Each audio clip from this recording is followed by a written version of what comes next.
Yo, what is going on, guys? Steven from Optic Fishing, and today I have another fish tank video for you. If you've seen my past videos, you know I've had a 75-gallon tank with some bass in it. Got rid of them about a month ago. We took them to my friend's pond. We even upgraded from the old Bowfront tank, and I'm really excited to show you this. I got a 140-gallon tank. It is huge. I already got some bluegill in there. This isn't the surprise I have today. I have some new bass that just came in. I ordered them about 5 days ago, so they've been in transit for a while. But early this morning, I heard a knock on my door, went downstairs, and I found this box. Alright, so you can see our baits that we made from the other night for my bait making video. If you haven't checked that video out, go check the link in the description. This is the same company I ordered our last bass from off eBay. I think they ship from Ormond, California. Let's go ahead and get into the box opening. I already kind of cut the tape. I didn't really open it up yet. Curious to see if they're alive because they've been in transit for quite a while. Got a coupon here for my next bass that I order. Pretty cool. Set that aside. So this is the company that I get them from right here. Sell them off eBay. Guidance brochure. Nothing too crazy. I don't see any movement in there. Oh, I see a little guy. I see a really small one right there. Let's see. Oh, I see him.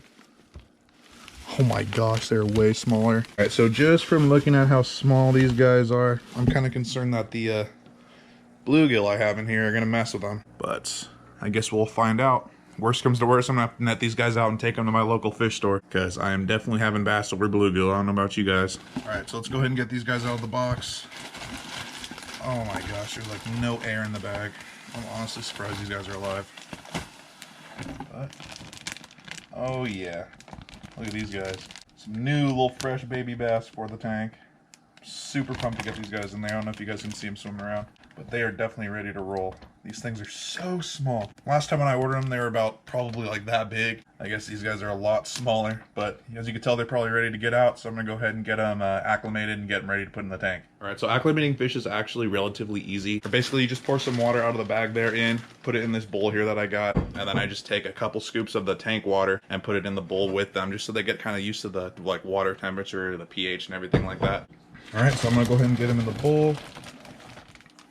These guys are still swimming around a lot. The hardest part's gonna be taking this rubber band off. They always rubber band these things crazy tight.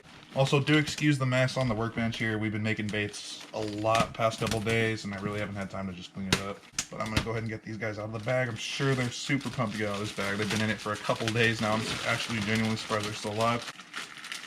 I'm gonna pour them right in the bowl. What are you doing? There's one. You know what? I might be able to just fit all the water in there. One's in the bowl. I'll go ahead and net these other guys out and get them in the bowl. Don't be jumping around in there, buddy. Came too far to jump out of that bowl and die. Alright, got a tiny little bass. This one is so small. Oh my gosh, I hope they don't get messed with. This one's a decent sized little guy here. Not a bad little bass right there. I think Nate's caught one around that size. 2 left. I ordered a total of 5. Come on. There he goes, right in the net. Perfect. Alright, there's 4. We got the last little guy in here. They are all officially out of the bag. So I'm going to go ahead and toss this. The rest of the water, we don't need it. And then probably going to put a cover on these guys. These guys are trying to jump out. Alright, so as you can see, I got them out of the bag and into the bowl. These guys are definitely ready to get into some bigger water. They've been in that bag for a while. But you can see their colors are already really lightened up because they're kind of stressed out right now. So I don't want to keep them in here too long, so I'm going to go ahead and grab some water from the tank, put it in here, and start getting them acclimated. Alright, so I went ahead and moved the bowl in front of the tank here. As you can see, put a little towel over it so they don't jump out. But I'm going to go ahead and go in with the first little scoop here of water so we can start the acclimation process.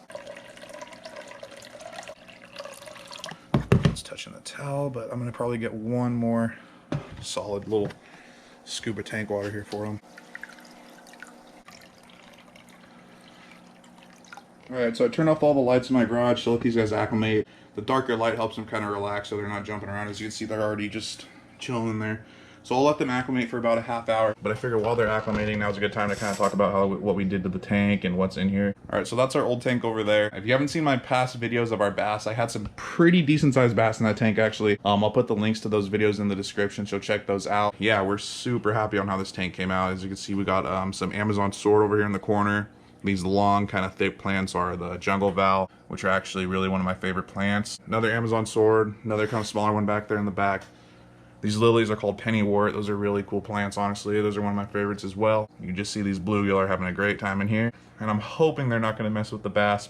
I guess there's only one way to find out when we put them in. But yeah, I'm gonna go ahead and let these guys acclimate a little bit longer, and then we'll see you when we're ready to go ahead and throw them in the tank. All right, so while I'm letting these guys acclimate a little bit longer, they've already been probably acclimating for about 20 minutes. They're down there in the bowl. Kind of hit me. I haven't fed my bluegill yet, and honestly, that's probably a good idea if I don't want them to be too aggressive to the bass. So I'm gonna go ahead and get some bloodworms in there. I'm probably gonna put 2 solid chunks in there for the bluegill, just so they're not as aggressive, because they already seem like they're kind of pissed off. So yeah, I'm gonna go ahead and feed them just as an extra precaution so they're not too aggressive with the bass. See, they're already hungry. Oh yeah. Come on, guys, get it. They just go to town on this stuff. They love the bloodworms. Get some top water. Oh yeah. Hear them smacking the top of the water. Come on. Honestly, the best part about having fish is feeding them. This is always the funnest part. Come on. Oh, there it goes. Let's see who's gonna get it. Oh, he got it. All right, so I got my bluegill fed pretty good. I think it's about time we put these guys in the tank. I'm gonna go ahead and grab a net, start putting them in there, and hopefully these guys aren't too aggressive. I hope they're not. I mean, what can I do now besides put the bass in the tank and see how they react? So I have the camera on a tripod. I'm gonna go ahead and stick some bloodworms in the water, distract the bluegill, and start netting the bass in. Hopefully this is a good angle, but let's see how it goes. There goes the first bass.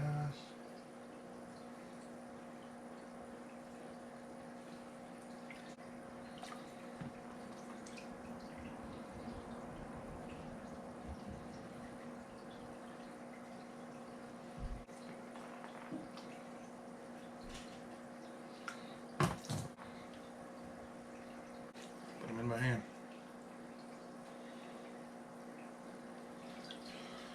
Okay, so it actually looks like they're getting along. The bass, here's one bass. These guys are so small. Here's a couple other ones. Looks like they're getting along.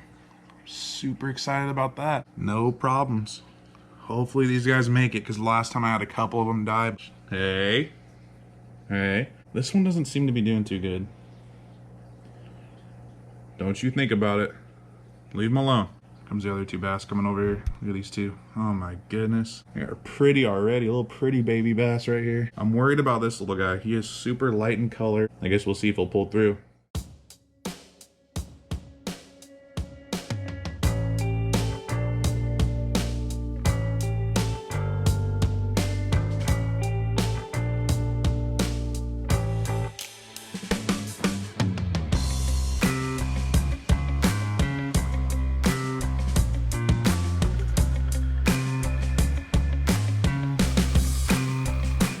Alright, so you guys just saw the underwater footage. You could tell the difference between the bass and the bluegill. They're so small. The bass are about like that big and the bluegill are like that big. So there is definitely a big size difference between the bass and the bluegill, which I'm not too worried about. Honestly, they seem like they're minding their own business, like I said before, and I'm sure you can tell by the video they're kind of getting along good. I'm super happy to get some bass in my new tank now. It's been a while since we had some bass in our smaller tank over there. It feels so weird restarting with baby bass. It feels like I just recently did it, but it has been like over a year since I've had little baby bass in my tank. Go ahead and like and subscribe if you haven't yet. If you enjoyed the video, go ahead and leave a comment. Let's try to get this video to 40 likes. I know it's not much, but I mean, it's a good milestone for me, 40 likes. I don't think I've ever gotten 40 likes on a video. Also, I did just post a Lake Cachuma fishing video. Go check that out. We absolutely killed it that day. I think we caught like 8 trout. I'll leave the link for that in the description, as well as my past bass tank videos. Go check those out as well, so you can see how big the bass I had in this little 75-gallon tank. It's actually crazy. I cannot wait until these guys grow up to full size. I will have some absolute tanks in here. Thanks for watching. I'll be making more videos on these guys, so look out for them.